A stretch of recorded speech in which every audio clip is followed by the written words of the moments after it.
महाराजा R N Singhdeo से 31 मार्च दिन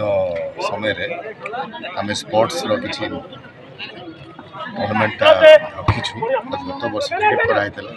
वर्ष Maharaja R N Singhdeo memorial football tournament कराई स्वयं स्वर्गत महाराजा आरएन सिंहदेव राजा गोटे फुटबॉल खिलाड़ी थे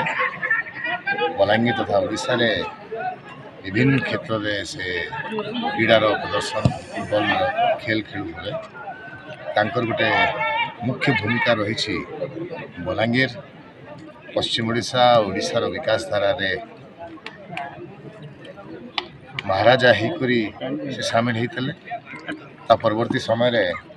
गणतंत्र कथा को धरिक मुख्यमंत्री तेणु तांकर जहाँ विचारधारा थिला तांकर जहाँ प्रेरणा थिला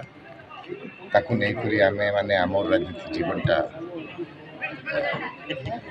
काम कार्य करूछु तेणु तांको मेमोरी रे आरएन सिंहदेव मेमोरियल टूर्नामेंट करा हिची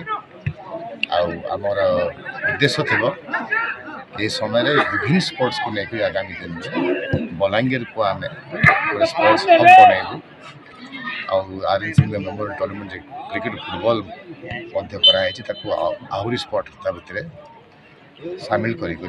बलांगीर क्रीड़ा मान बलांगीर युवक मान आम गोटे प्लेटफॉर्म